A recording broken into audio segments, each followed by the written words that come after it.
Charlie, would you please explain your reasoning behind this choice? I'm trying to lengthen the lineup. I'm trying to stretch it out. Why though? Why? You're killing it.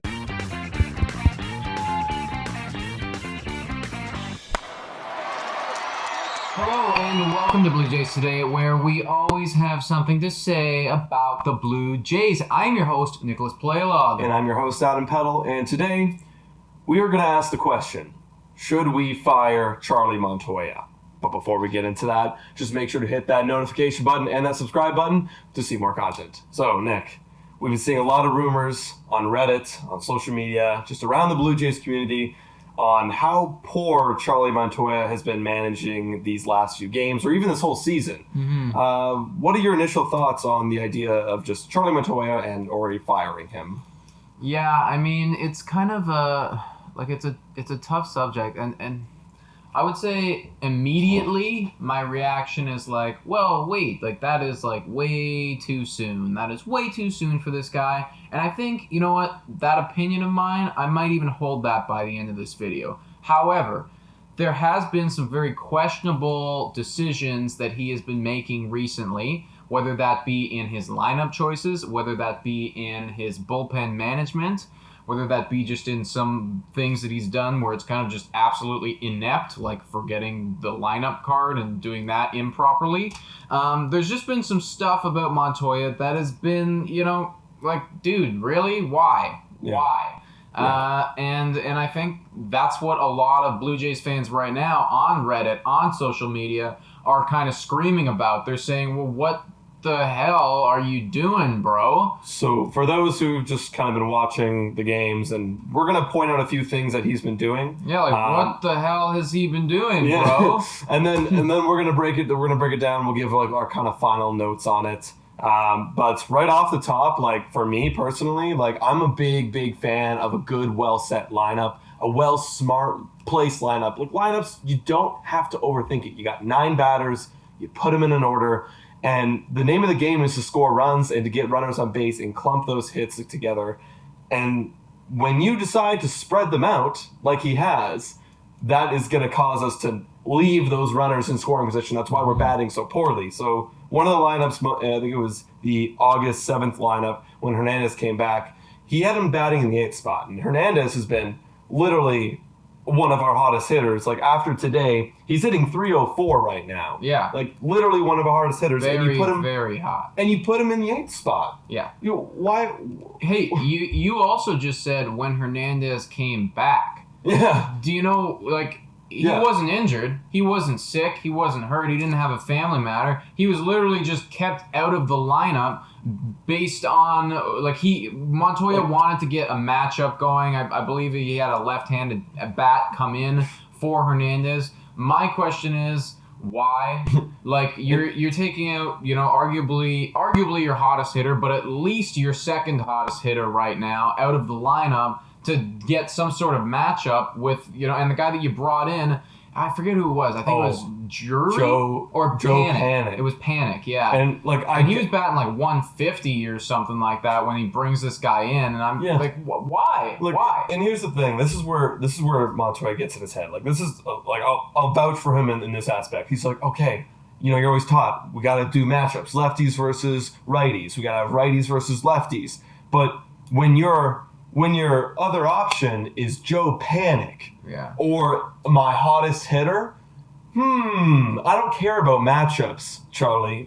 You gotta play Hernandez, and if you want to give him an off day, or you give him an excuse it's the lefty or whatever, and you know what, let's give him an off day. You have him in the lineup no matter what. You have 60 games, and he actually made a comment about that after the game.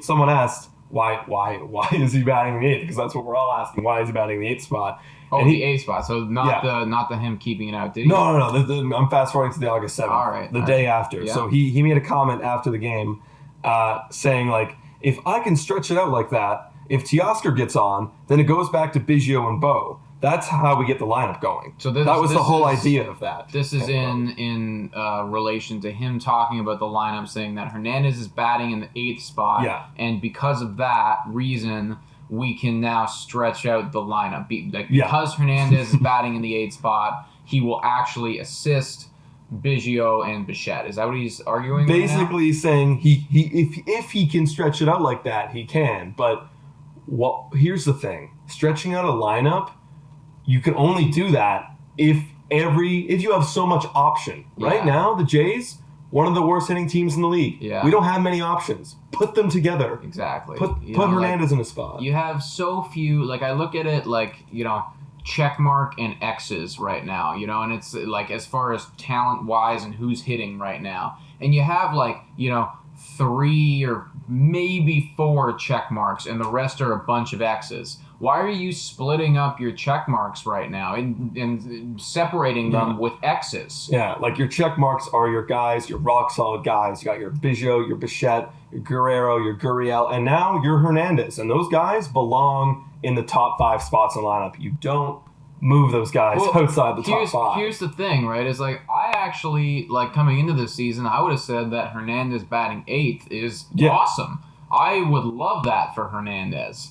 But based on what he's done so far, we can't ignore him hitting 304 with a lot of pop. Yeah. And because of that, and let's face it, Vladdy's not really hitting right now. Biggio's not really hitting right now. It's Bichette, it's Gurriel, and it's Hernandez. Why aren't those guys hitting together? Yeah. That's what I'm saying. It's you don't have to overthink it, Charlie. Yeah. You want to get your guys comfortable and in a winning mindset, and that's another thing I want to touch about is he even in the right mindset to be where the team is? Is this guy look, we want to win baseball, right? Yeah. Charlie Montoyo was brought in to rebuild the team after Gibbons left. And he's great for that. He was a great manager to help rebuild the team, help the young kids get excited, and because he's a young manager too, but he doesn't really possess that winning mentality if he's still experimenting in a season where we actually have a chance. I just find that with him, I don't see the same firepower as some of the other coaches, like Boone on the Yankees, man. This guy goes to bat for his batters. Mm-hmm. He goes to bat for his batters, and it's like he will stand up for his guys, at all costs, right? And you love to see that because not only as a fan is that good to see, but it fires up the bench too. It fires them up. It says this guy's in our corner. He knows that he knows that was a freaking ball, and he's on the up for it, know. And it's about various things. This guy, when Yamaguchi fell apart. And after the fact, obviously there was a press conference of it, and we made a video about Yamaguchi. We told you about that. But when he fell apart after the fact, when Montoyo was asked, all right, well, what happened? Why did you put him in? Obviously he sucked. This guy says, what did he say? He says he was all we had left. I understand that he sucked, he did suck. But dude, if my coach was talking about me as in I was all we had left. If it wasn't me, it was the water boy and and I guess I outweigh the water boy, that kind of sucks, eh? Yeah. I mean, it is, on a fan side, it is all we have left, unfortunately. But you can't talk about your players like that. No, you can't. It's just because, I understand, that may be the case, but, how does that make that player feel, after, it's almost like he is scapegoating himself away from the situation of, it wasn't even my choice to play Yamaguchi. I was forced to do it. I didn't have anything to do with this. He screwed up on his own. No, you got to take a little bit of responsibility for the fact that this is your player. You are the manager. You are the coach. You lost the game just as much as he lost the game. Yeah, exactly. You used all your big arms early on. Then when it came tied, you're like, well, yeah, that's your mistake. If you didn't plan for this, you didn't have a backup plan for a better long reliever, and that's your thing. If you think Yamaguchi's on the bottom, which in my opinion he is, then leave that as plan D. Make that after your initial plan, which would be going to that inning. There was also a lot of talk too about how he managed the whole Ken Giles situation, and I'm gonna be completely honest. I missed that inning at the time. I was at work, but I rewatched it, and a lot of people on Reddit were kind of saying it was fairly obvious that like something was wrong with Ken Giles, like before he was pulled, and like it took a little while for him to get pulled.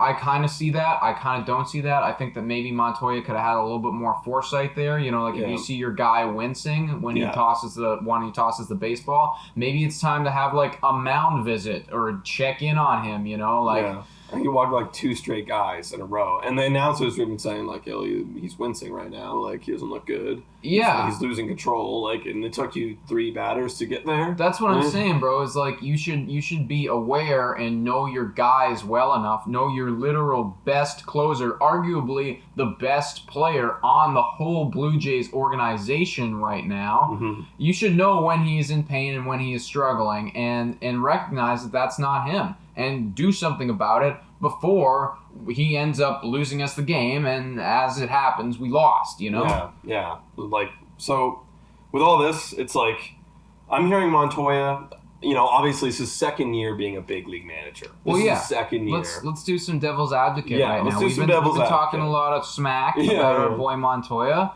but, like, what do you actually want to have happen here? Here's the thing.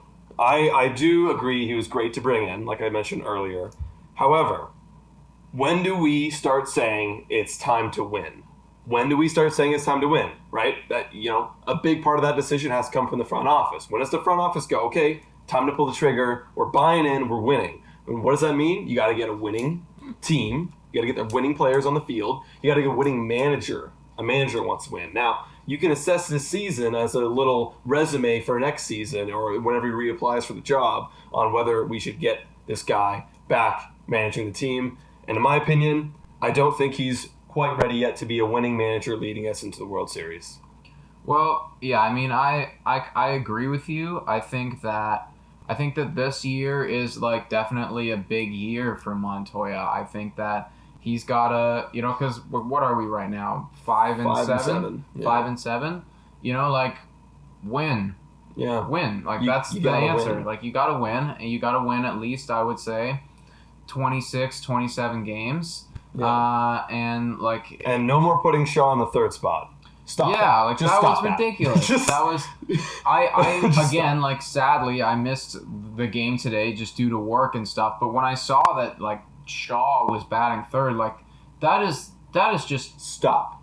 Well, it's unexcusable. Stop. Like, it's just like seriously. I actually want to write him a letter and just be like excuse me, dear Charlie. Like, would you please explain your reasoning behind this choice? Like, I'm trying to lengthen the lineup. I'm trying to stretch it out. Why though? Like, why? You're killing it. You know, you're killing it right now. I got a guy on base. Then a strikeout. I got another guy. But then the rally's dead because I put 2 duds right in front of my star. Like, what is going on? It doesn't make any sense. And to be batting Lourdes Gurriel Jr. Fifth when he is like super hot right now, it literally does not add up to me whatsoever. I don't understand how you could possibly think that. I just want to say, like, before this video ends, I want to say what my ideal lineup would be right now. If I were to start the next game, if I were to be like, here's my lineup for next game, this is what I'd want it to be. Now, I know he put Biggio on the top. I actually like that. I will give him some credit. Just because give Bichette more RBI opportunities, and Biggio's whole thing is get on base. So, sure, you can lead off. You can see pitches, right? So, I have Biggio leading off. Mm-hmm. I got Bichette, number 2. Gurriel in his 3 spot. Hernandez right now is 4 because he's hot. Then I got Guerrero, number 5. Grichuk, number 6. Tellez, number 7. Shaw, number 8. He's an 8-hitter. And Jansen, number 9.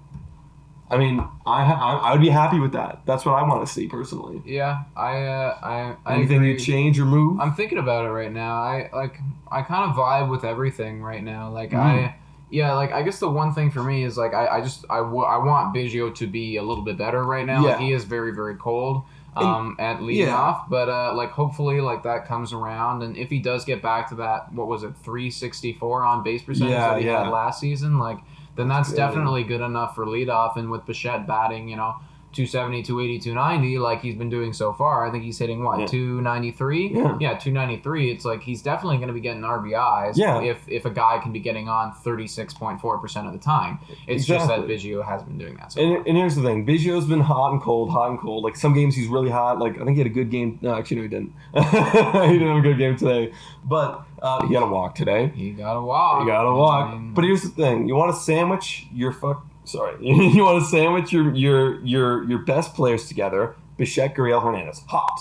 Then you got your loaves of bread, Biggio and Guerrero, who have potential to get hot. So it's like, if they're on, now we got 5 straight hitters of hot. Yeah. It's like, that's how you win baseball games, guys. Exactly. It's like Travis Shaw is just going to need to prove himself down there at the bottom. Yeah, exactly. Because he's okay, he's fine, but let's face it, kind of an X, not a check mark. No, he's big X. He needs to do a lot of proving. Also, just before we do end this video, I do want to touch on the fact, this was really, really, really dumb of Charlie Montoyo, but the whole thing, I don't know, did you hear what the lineup? With Wagaspack? Debacle? Yeah, with Wagaspack, where this guy was, on the taxi squad, but then there was, an injury in our pitching staff, so we had to bring him off of the taxi squad. Okay, fine.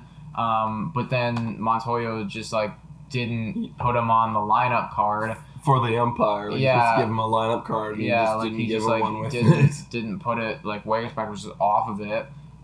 So, when Wagaspack came into pitch, the ump's like, what the hell? Who is this man? He's supposed to be on the taxi. And Montoyo's like, what?